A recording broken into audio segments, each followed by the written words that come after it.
Ashes of resistance. The skies over New Denver burned crimson, not from Earth's setting sun but from the orbital bombardment platforms of the Galactic Empire. Captain Maya Rise watched from her underground command center as sensor data showed another human settlement being systematically erased. At 42, the former NASA pilot had spent nearly 15 years leading what remained of Earth's military resistance, her once regulation-cut black hair now streaked with gray, her dark eyes hardened by countless losses. "How many?" she asked, her voice steady despite the implications. Lieutenant Darius Kwan checked his holographic display. Approximately 2,000 civilians. Resistance Cell Echo managed to evacuate 60% of the population before detection.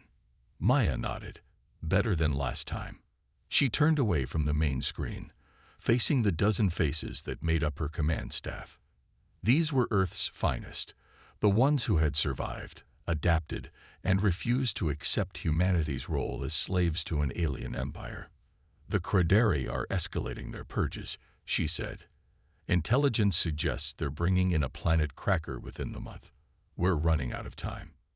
Dr. Elena Volkov, their lead scientist, stepped forward. The Russian woman's thin frame belied her iron determination. "Then perhaps it's time we show you what we found on Mars." 3 days later, Maya stood in a massive cavern beneath the Martian surface, staring at what could only be described as a miracle. The excavation site stretched for kilometers, revealing the unmistakable outlines of ships, thousands of them, buried beneath the red planet's surface for what carbon dating suggested was over 50 million years. "We've been studying them for 6 months," Elena explained as they walked between the ancient vessels. "They're not Crederi. They're not like anything we've ever seen." "Whose are they?" Maya asked, running her hand along the smooth, dark metal that seemed to absorb light rather than reflect it. "We call them the predecessors. From what we can decipher from their symbols and technology, they were fighting their own war against something, possibly the ancestors of the Crederi. And they were winning." Maya's pulse quickened. "Are they operational?" Elena's smile was the first genuinely hopeful expression Maya had seen in years. "Better. They're adaptable. Their systems integrate with human neural patterns. We've already modified 12 ships for human pilots." "Show me." The test flight chamber was a repurposed Martian mining facility. Maya watched as pilot Jin Okada, formerly of the Japanese Air Self-Defense Force, was connected to the neural interface of one of the smaller predecessor vessels. "The integration is seamless," Elena explained.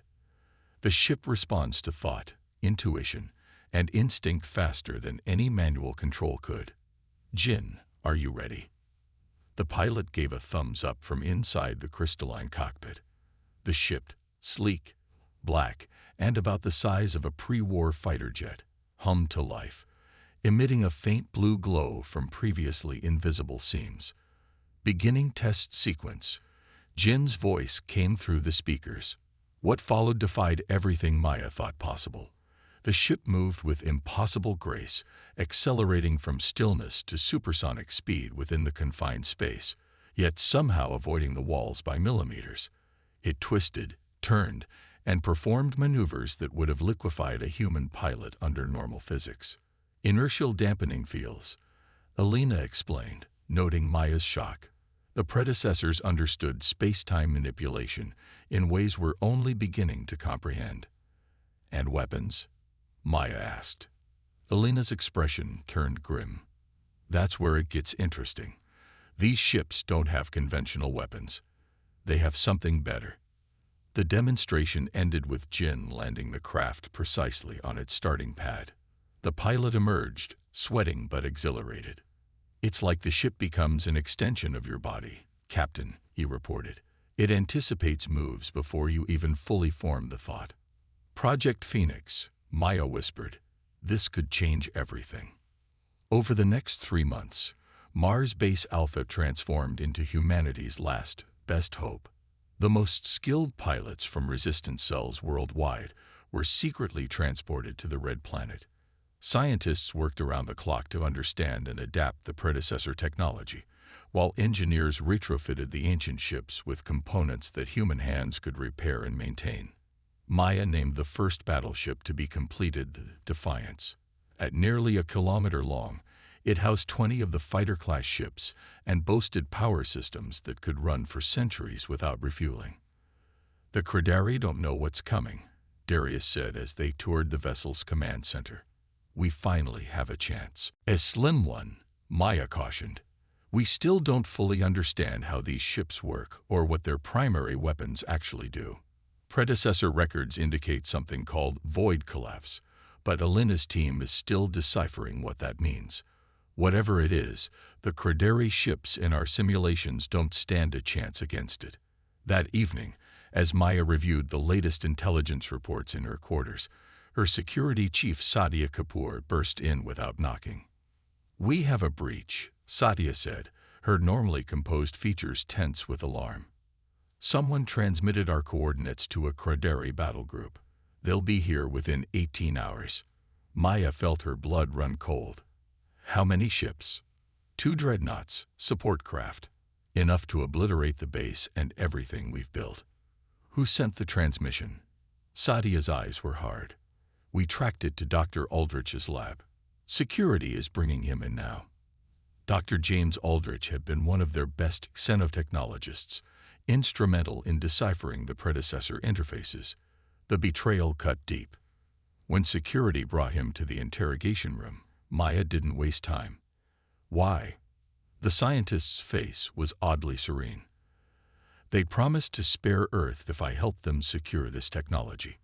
They're afraid of it, Maya. Don't you understand what that means?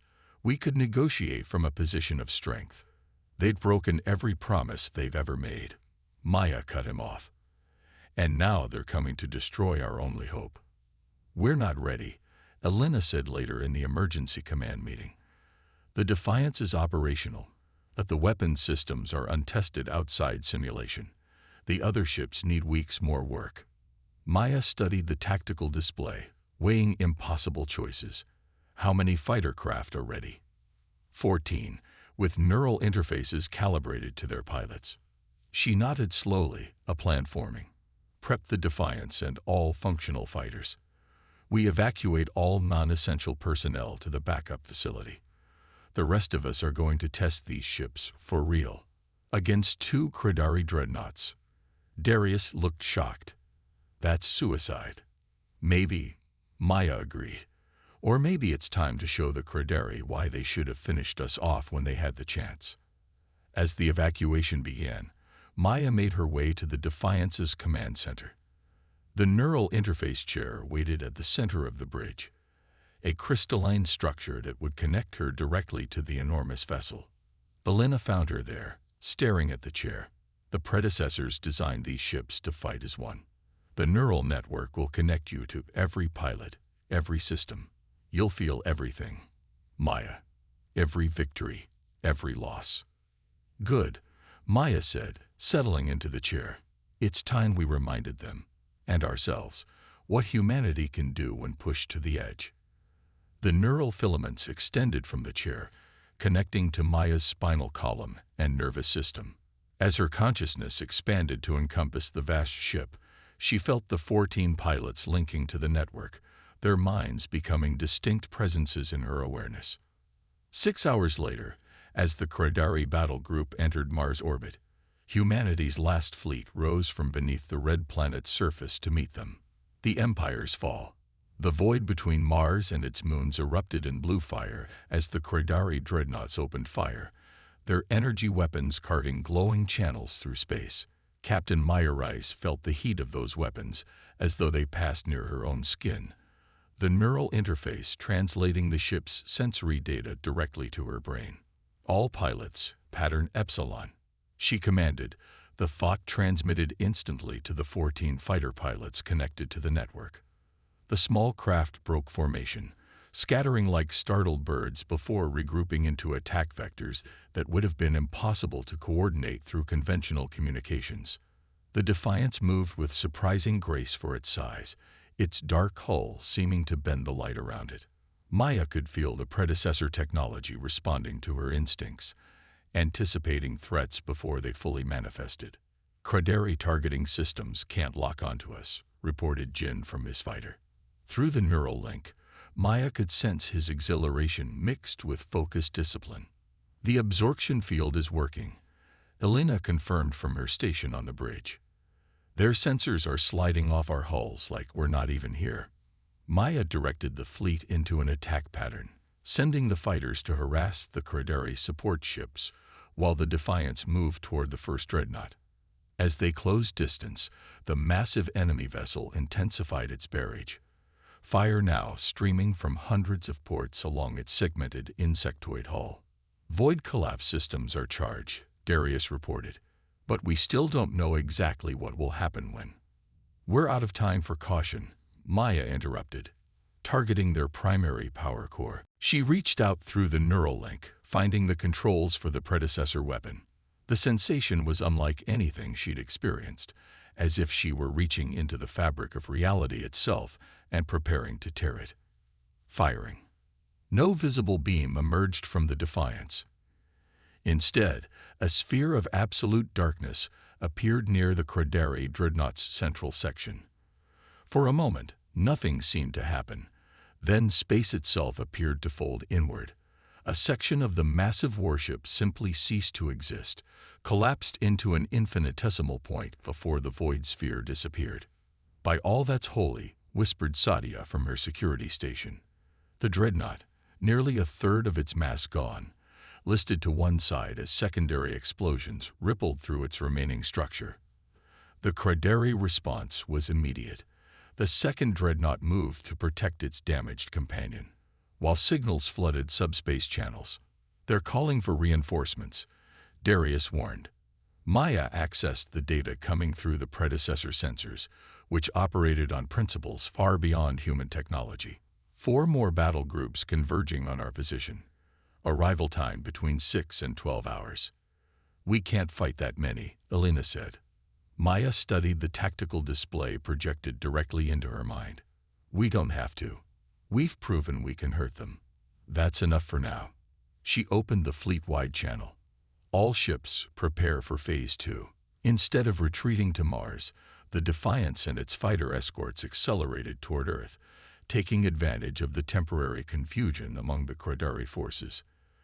Through the neural interface, Maya could feel the ship's drives operating beyond what should have been physically possible, compressing space ahead of them and expanding it behind. "What are we doing?" Darius asked, watching as Earth grew rapidly larger in their view screens.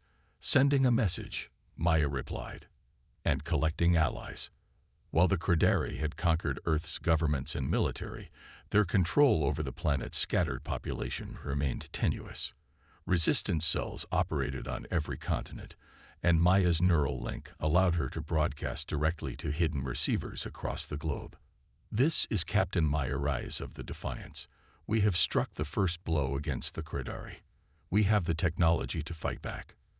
To all resistance cells, Activation Protocol Lazarus is now in effect." Across Earth, hidden facilities that had been preparing for this moment for years suddenly burst into activity. Anti-orbital cannons constructed from scavenged and modified Cradary technology emerged from concealment. Transport ships rose from underwater bases and abandoned mines. The Cradary orbital platforms turned their weapons toward this unexpected threat from below, only to find themselves targeted by the Defiance's void collapse weapon. One by one, the platforms winked out of existence, their matter compressed into nothingness. "Cradary reinforcements will arrive in 4 hours," Darius updated. "They're bringing 3 times the firepower we just faced." Maya nodded, feeling the weight of command even as the neural interface distributed the cognitive load. "Then we have 4 hours to prepare our surprise." The surprise came in the form of long-dormant predecessor technology that had been hidden on Earth itself, buried beneath the Atlantic Ocean floor. As the Defiance hovered above the churning waters, Maya sent the activation signal. The ocean began to boil as something massive rose from the depths, a predecessor defense platform that dwarfed even the Defiance. Its activation triggered similar platforms hidden throughout the solar system, creating a network that began to pulse with energy. It's a system killer, Elena whispered, reading the data flowing through the neural network. The predecessors left us a way to cleanse an entire solar system of hostile forces. The moral weight of such a weapon wasn't lost on Maya. Can we modify it? Target only the Cradari ships. Delina worked frantically with her team. Yes, I think so. The targeting parameters are adaptable. When the Cradari reinforcements arrived 4 hours later, they found not a scattered, desperate resistance, but a coordinated defense network powered by technology they had thought lost to time. The void collapse weapons fired in perfect synchronization, tearing apart the Imperial fleet with surgical precision. The Cradari homeworld is trying to establish communication, Satya reported, surprise evident in her voice. Put them through, Maya ordered. The holographic image of High Commander Vrax appeared on the bridge, his insectoid features difficult for humans to read, but his body language suggesting alarm. What have you done? The translator interpreted his clicking speech. Those weapons were sealed away by the concord of ancient races. Their use violates. You violated our world. Maya interrupted. You enslaved our people, and now you're concerned about rules. You don't understand. Vrax continued. The predecessors were quarantined for a reason. Their technology breeds conflict. It corrupts. That is why the Cradari Empire maintains order in this sector, to prevent such weapons from being unleashed again. Maya leaned forward. Here's what you need to understand, Commander. We're coming for your empire. Not to destroy it, but to free it. Our intelligence shows that humans aren't the only species you've subjugated. How will they react when they learn the great Cradari Empire can be defeated? The communication ended abruptly, but the message had been sent. Within days, reports began filtering in through subspace channels of uprisings on Cradari-controlled worlds throughout the sector. The Imperial forces, suddenly stretched thin and facing weapons they had no defense against, began a strategic withdrawal from Earth's solar system. 3 months later, Maya stood on the bridge of the Defiance as it approached the Cradari throne world, Crata Prime. What they found surprised everyone. The Imperial palace was in ruins, smoke rising from its spires. Revolution, Darius confirmed, reading the incoming transmissions. The subject species rose up when they learned the Emperor had ordered a full retreat from human space. They're requesting our help to establish a new galactic council. Maya looked at the view screen, taking in the scene of profound change. Send word to Earth. The war is over. Later, standing in the former Imperial audience chamber with representatives from 24 species, Maya reflected on humanity's journey. From near extinction to becoming the catalyst for galactic liberation in less than 2 years. The Cradari weren't entirely wrong about the predecessor technology. Elena said quietly at her side. It is dangerous. The void collapse weapons could destroy entire solar systems if misused. Then we'll have to be better guardians than they were, Maya replied. We didn't fight for freedom just to become the next oppressors. As the new Galactic Council took its first, tentative steps toward formation, humanity found itself in an unexpected position. Not conquerors, but mediators, bringing together species that had been kept apart by Imperial policy for centuries. The Defiance and its sister ships now patrolled the borders of former Cradari space, not as enforcers but as peacekeepers. The technology that had saved humanity would now protect the fragile peace being built in the Empire's ashes. Maya stood at a viewport, watching the stars. We didn't just save ourselves, she mused to no one in particular. We may have saved all of them, too.